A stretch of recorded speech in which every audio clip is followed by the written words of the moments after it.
और मैं यही तो कहना हुन्ना साढ़े तो फौतगी होंदी है ये तो ऐलान हो जाता जी लेना देना होवे तो फलाना टिमकना। चलो किस हद तक कौन दिंदा कौन लैंदा मैं उहदी बहस नहीं करदा। तो जिहड़े उन्हें ज़कात नहीं दित्ती इन्ने साल वो किन्ने देना बई? उन्हें नमाज़ां नहीं पढ़ियां उहदा फिदिया कौन देगा बई? उहदे जिम्मे हज फर्ज ही उन्हें कीता ही नहीं, वो अजे बदल कौन करेगा तो कौन कराएगा बई?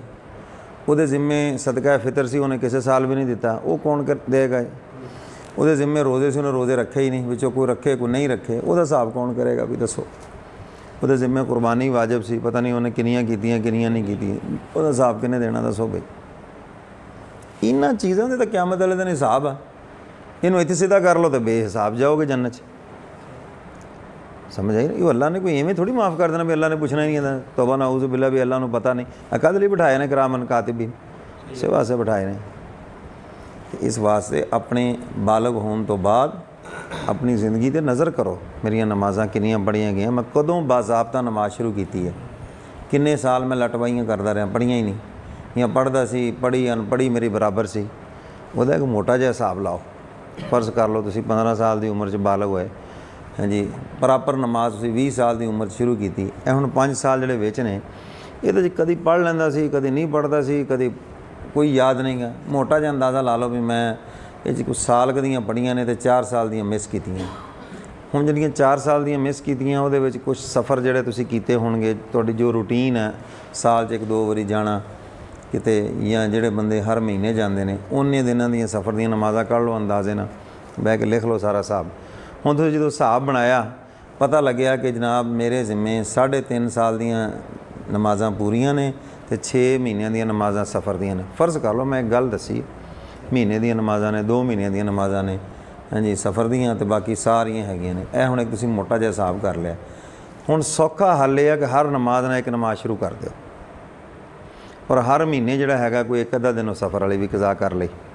फ़र्क इन्ना आएगा सफ़र वाली दूजी च भी दूजी नमाज जिहड़ी तुसीं जोर दे 4 फर्ज पढ़ोगे, सफ़र दे 2 पढ़ोगे।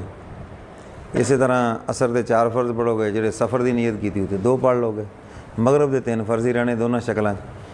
ईशा दे भी 2 फर्ज हो जाएंगे सफ़र से तो 3 वितर, तो जे अगर दूसरी नमाज है तो 4 फर्ज तो 3 वितर हो गए। इनू कहते हैं मोटा अंदाज़ा। हुण तुसीं जदों शुरू कर दिता ना, अगर एक दिन पढ़न तो बाद भी बंदा फौत हो जाए अल्लाह दे हाँ बाकी सारियां माफ़ ने, क्योंकि उन्हें हुक्म जिहड़ा तोड़िया सी ना उन्होंने मन लिया। उन्होंने किन्नी मुहलत मिली है, किन्ना उन्हें उहदे ते अमल किया, कित्थों तक गया, ये गल बात दी अगली है। सवाल ये सी कि जिथों नाराज़गी सी शैतान नाल, देखो अज तक यही तो है कि उन्हें हुक्म तोड़िया उत्थे डटिया खलोता नहीं मानता पिया। उन्होंने हुक्म दिता जी सजदा कर, उन्हें कहा मैं क्यों करा, मैं तो आला हाँ, मैं जी मैं अग तो बनया तां नूं जांदी आदम अलैहिस्सलाम मिट्टी तो पैरां ते, मैं क्यों करा आला तो मैनू सजदा किया जी।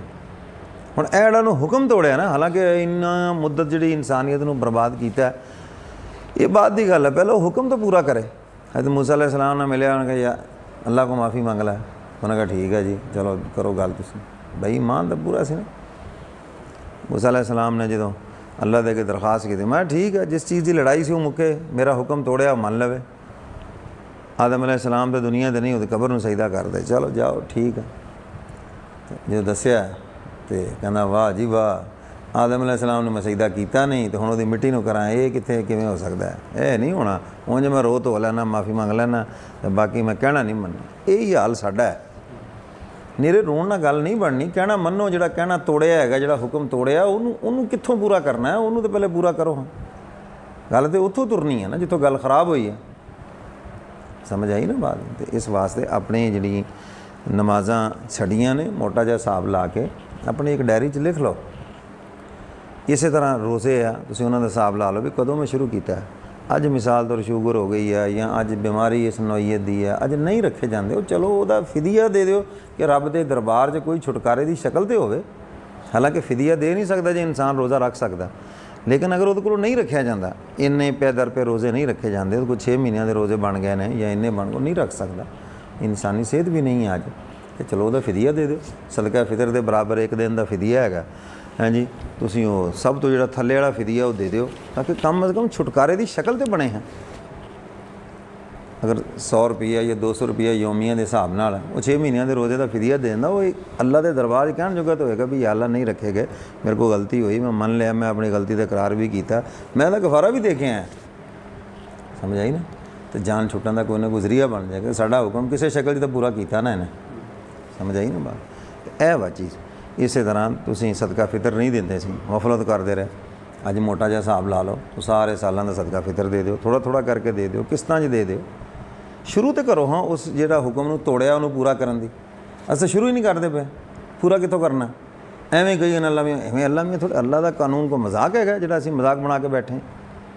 ਅੱਲਾਹ ਤਾਲਾ ਦਾ ਕਾਨੂੰਨ ਮਜ਼ਾਕ ਨਹੀਂ ਹੈ, ਨਰਮ ਬਹੁਤ ਆ ਉਹ। ਮਗਰ ਇਹਦਾ ਮਤਲਬ ਇਹ ਨਹੀਂ ਹੈਗਾ ਕਿ ਬਸ ਉਹਦਾ ਕਾਨੂੰਨ ਕੋਈ ਹਸੀਦ ਨਹੀਂ, ਜੋ ਮਰਜ਼ੀ ਕਰਦੇ ਰਹੋ। ਐਸਾ ਨਹੀਂ ਹੈ। ਉਹਦੇ ਅਹਿਕਾਮਾਤ ਜਿੱਥੇ ਟੁੱਟੇ ਨੇ ਉਹਨੂੰ ਉੱਥੋਂ ਜੋੜੋ, ਜਿੰਨੀ ਹਿੰਮਤ ਹੈ, ਜਿਸ ਤਰ੍ਹਾਂ ਇਸਤਤਾਤ ਉਹਨੂੰ ਜੋੜੋ ਉੱਥੇ। ਅਤੇ ਇਸੇ ਤਰ੍ਹਾਂ ਕੁਰਬਾਨੀਆਂ ਕਈ ਸਾਲ ਨਹੀਂ ਦਿੱਤੀ, ਐਵੇਂ ਹਾਲਾਂਕਿ ਸਹਿਬੇ ਸੀ। ਅੱਜ ਅੱਖ ਖੁੱਲੀ ਹੈ, ਉਹਦਾ ਹਿਸਾਬ ਲਾਓ ਮੋਟਾ ਜਿਹਾ ਵੀ ਯਾਰ ਇੰਨੇ ਸਾਲਾਂ ਦੀ ਮੈਂ ਕੁਰਬਾਨੀ ਨਹੀਂ ਦਿੱਤੀ ਜਿਹੜੀ ਕਿ ਮੈਨੂੰ ਦੇਣੀ ਬਣਦੀ ਸੀਗੀ। ਅਤੇ ਅੱਜ ਤੁਸੀਂ ਉਹਨੇ ਪੈਸੇ ਜਿਹੜੇ ਹੈਗੇ ਉਹ ਸਦਕਾ ਕਰੋ ਜਿੰਨੀ ਹੈਸੀਅਤ ਆ। ਇਹ ਸਾਰੀਆਂ ਚੀਜ਼ਾਂ ਬਣਾ ਲਓ, ਇਹ ਲਿਖ ਲਓ ਆਪਣੀ ਜਗ੍ਹਾ 'ਤੇ। ਮੇਰੀ ਆਪਣੀ ਡਾਇਰੀ ਲਿਖੀ ਹੈ, ਮੈਂ ਉਹਨੂੰ ਕਵਰ ਕਰ ਰਿਹਾ ਜਿਵੇਂ ਵੀ ਹੈ। ਤੁਸੀਂ ਆਪਣਾ ਕਵਰ ਕਰੋ, ਕਿਉਂਕਿ ਆਪਣਾ ਹਰ ਬੰਦੇ ਨੇ ਹਿਸਾਬ ਦੇਣਾ ਹੈ। ਸਮਝ ਆਈ ਨਾ? ਇੱਥੇ ਆਉਣ ਦਾ ਇਹੀ ਮਕਸਦ ਹੈ। ਹੋਰ ਕੋਈ ਇੱਥੇ ਮੈਂ ਨਾ ਤੁਹਾਨੂੰ ਇਕੱਠਾ ਕਰਕੇ ਕੋਈ ਸਮੁੰਦਰ 'ਚ ਸੁੱਟਣਾ ਹੈ, ਅਤੇ ਨਾ ਇੱਥੇ ਕੋਈ ਇਹੀ ਇੱਕ ਆਖਰਤ ਦੀ ਫਿਕਰ ਲਾਣੀ ਹੈ ਕਿ ਅਸੀਂ ਆਪਣੀਆਂ ਫਾਈਲਾਂ ਠੀਕ ਕਰੀਏ। ਜੇ ਉਹ ਨਹੀਂ ਕਰ ਰਹੀਆਂ ਤਾਂ ਇੱਥੇ ਆਉਣ ਦੀ ਲੋੜ ਹੀ ਕੋਈ ਨਹੀਂ ਹੈ। ਮੇਰਾ ਵੀ ਵਕਤ ਜ਼ਾਇਆ ਕਰਨਾ, ਆਪਣਾ ਵੀ ਕਰਨਾ, ਮੈਂ ਵੀ ਮੌਜ ਮੇਲਾ ਕਰਾਂ, ਤੁਸੀਂ ਵੀ ਕਰੋ। ਅੱਲਾ ਖੈਰ ਸੱਲਾ। ਇਹ ਇਸ ਇੱਕ ਫਿਕਰ ਨਾਲ ਅਸੀਂ ਜਮ੍ਹਾਂ। ਸਮਝ ਆਈ ਨਾ ਬਾਤ? ਅਤੇ ਆਪਣੀਆਂ ਇਹ ਫਾਈਲਾਂ ਠੀਕ ਕਰੋ। ਇਹ ਕੀ ਹੋਇਆ ਵੀ ਇੱਥੇ ਤਾਂ ਜਨਾਬ ਅਸੀਂ ਹੋਈਏ ਬੜੇ ਇੱਜ਼ਤਦਾਰ, ਅਤੇ ਕਿਆਮਤ ਦੇ ਦਿਨ ਉੱਤੇ ਕੰਨ ਫੜਾਏ ਹੁਣ ਸਾਰੀ ਇਨਸਾਨੀਅਤ ਦੇ ਸਾਹਮਣੇ ਤੇ ਲਿੱਤਰ ਪੇ ਪੈਂਦੇ ਹੋਣ ਉੱਥੇ, ਫਿਰ ਕੀ ਆਇਆ ਫਾਇਦਾ? ਫਿਰ ਤਾਂ ਸਭ ਘਾਟੇ ਦਾ ਸੌਦਾ ਹੈ। ਅਤੇ ਇਹ ਜਿਹੜੇ ਆਪਣੇ ਮਾਮਲਾਤ ਨੇ ਇਹਨਾਂ ਨੂੰ ਠੀਕ ਕਰੋ। ਕਿਸੇ ਦੇ ਪੈਸੇ ਦਬਾਏ ਆ, ਕਿਸੇ ਦੀ ਇੱਜ਼ਤ ਨੂੰ ਨੁਕਸਾਨ ਪਹੁੰਚਾਇਆ, ਸੋਚੋ ਬੈਠ ਕੇ। ਅੱਜ ਬੜਾ ਆਸਾਨ ਹੈ ਮਾफ़ੀ ਮੰਗਣੀ, ਅੱਜ ਬੜਾ ਆਸਾਨ ਹੈ ਕਿਸੇ ਨੂੰ ਰਾਜ਼ੀ ਕਰਨਾ। ਉਹਦੇ ਨਾਲ ਕੋਈ ਆਸਾਨ ਕਰਕੇ ਮੈਂ ਕਹਿੰਦਾ 4 ਪੈਸੇ ਦੇ ਕੇ ਕਿਸੇ ਵੇਲੇ ਰੋਟੀ ਖਵਾ ਕੇ ਅਗਲੇ ਨੂੰ ਰਾਜ਼ੀ ਕਰ ਲਓ, ਚੱਲ ਜਾਨ ਛੁੱਟੀ, ਗਲੋਂ ਲੈ ਗਿਆ ਅਜ਼ਾਬ। ਅੱਜ ਬੜਾ ਆਸਾਨ ਹੈ। ਅਤੇ ਆਪਣੇ ਇਹਨਾਂ ਮਾਮਲਾਤ ਨੂੰ ਕਲੀਅਰ ਕਰੋ। ਖੋਟੇ ਨਾ ਬਣ ਕੇ ਜਾਓ, ਖਰੇ ਬਣ ਕੇ ਜਾਓ, ਫਿਰ ਮਜ਼ਾ ਹੈ। तो जी इवें ही बस ठीक है जी, कोई नहीं जी, पढ़ ली जी बात ना पढ़ी नहीं। तो कुरान पाक जी ऐसे नमाजियों के बारे च किया। हाँ जी, फवैलुल लिल मुसल्लीन, हलाकत है नमाजियों के लिए, हलाकत है नमाजियों के लिए। वैल जहन्नम की वादी का नाम है ये नमाजियाँ वास्ते। अल्लज़ीना हुम अन सलातिहिम साहून, जो अपनी नमाज़ों को भुला बैठे हैं। भुलाई बैठे हैं, असी किन्ने के साल दी खाधी पीती फिरते हैं, भुलाई बैठे हैं। आ गया मौज तो नफल नहीं छड़ते, ना आई मौज तो असी फर्ज नहीं पढ़ते। ये कोई नमाजी थोड़ी है ने, ये तो मन मौज मेले के बंदे ने, ये अल्लाह के बंदे थोड़ी ने। अल्लाह के बंदे होंगे सर्दी गर्मी दुख सुख वह हुक्म से तड़क खड़े होंगे उत्थे, पता लगता है कि वाकई ये वो बंदे ने। इस वास्ते अपने ये मामलात खुद सीधे करके जाओ, किसी ने थोड़े पिछों सीधे नहीं करने।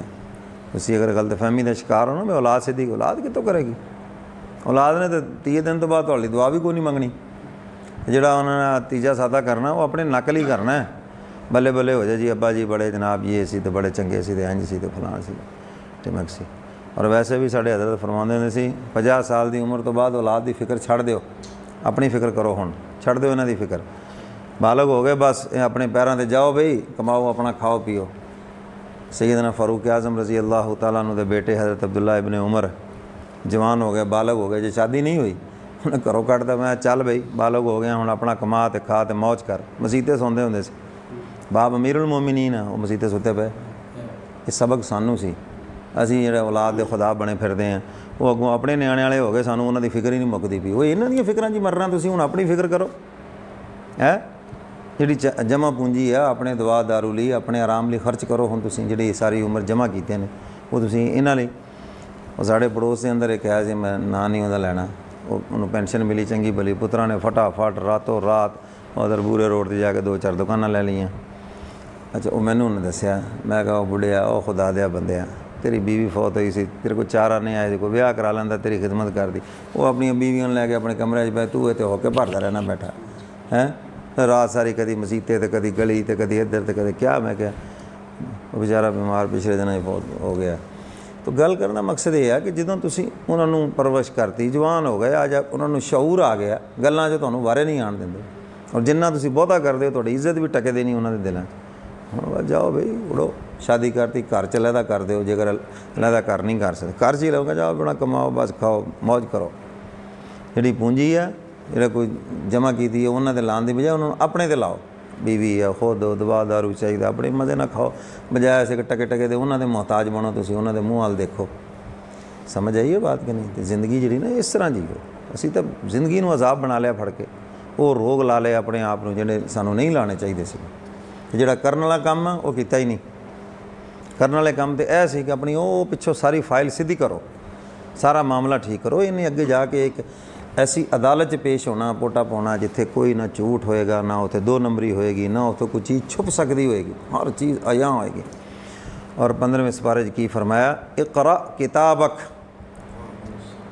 नामा अमाल हत्थां 'च फड़ा के की किया जाएगा, इकरा पढ़ किताबक, अपने नामा अमाल। और अगली गल की गई कफा भी नफ्सिकल यौमा अलैका हसीबा, अज तू अपना हिसाब आप ही बड़ा चंगा लेंगा। हर गल याद कराई जाएगी, टाइम याद आ जाएगा, वक्त याद, इंज लगेगा जिवें मैं हुणे करके हटिया, इस तरह याद होएगा। तो ये जो सारा कुछ उदों बैठ के रोना है, तो अज टाइम है, अज माड़ी जी कोशिश करोगे बरी हो जाओगे। समझ आई ना? जाहिल लोग तुहानूं एवें खाम खाया ना पुट्ठे ये मैं और कोई नहीं जी, अल्लाह मियां ने कुछ भी नहीं, एवें दो सूटियां मारनियां तोड़ देना। असीं कहना दो सूटियां भी नहीं मारनियां, इत्थों तक हुसने जानना, लेकिन वो कानून का मजाक ना उड़ाओ। समझ आई ना बात? जे नमाज इदा माफ़ होंदी तो फिर हजूर तो बड़ा कौन सीगा, पैर मुबारक ज़मीन ते घिसड़ते आ रहे थे, एक तो बकर सिद्दीक दे कंधे तो उमर फरूक दे कंधे ते आप मस्जिद आ रहे, ये पैगाम सी सानू हजूर तो बड़ा तो इस धरती ते कोई नहीं थे। जो वो नहीं नमाज छड्डदे मेरी तो सानू कितों माफ़ी मिल जाएगी। समझ आई ना? इस वास्ते अल्लाह के कानून का मजाक ना उड़ाओ, उहदा हुक्म जिथे जिथे जिवें टुटिया उन्होंने उत्थों जोड़ो, पूरा करो उन्होंने जिस शक्ल च पूरा होंदा, ताकि कम अज़ कम असी कोई उज़र पेश करने भी या अल्लाह ऐ नहीं असी ऐ कर लिया, पढ़ नहीं सके, कफारा दे दिता, फिदिया दे दिता। अगरचे मुफ्ती को पूछोगे कहेगा गलत है, जे तुसीं पढ़ सकते हो तो पढ़ो। समझ आई ना? लेकिन कोई बहाना तो होवे ना साढ़े कोल, सानू एहसास तो होवे ना अंदरों असी उहदा हुक्म तोड़िया, अस तो इंज बेदरेग हो पर जिवें असी जुर्म ही कोई नहीं कीता। बल्कि बड़े कई कहंदे हुंदे यार पता नहीं किहड़े गुनाह की सज़ा, यानी इदां गल करदे जिवें साढ़े कोल गुनाह ही कदी नहीं होया, हर वेले असी फरिश्ते बन के फिरदे हैं।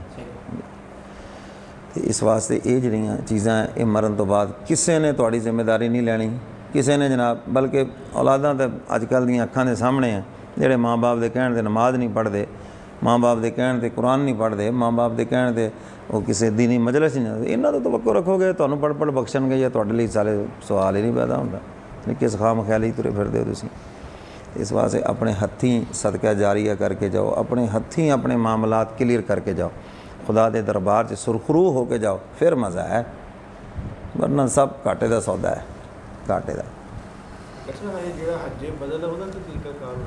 वो दो तरीके होंगे ना, या तो मरन वाला वसीयत करे कि मेरे माल चो जो ना किसी को हज कराता जाए, मेरे तो हज फर्ज ही मैं नहीं कर सकिया क्योंकि बीमार हो गया, कोई दिल का मरीज़ हो वसीयत कर जाता है, या फिर ये होंगे कि कोई बेटा या कोई वो वालों करे हज, उन्होंने हज बदल कहते हैं। हाँ जी, अपना भी हो जाएगा।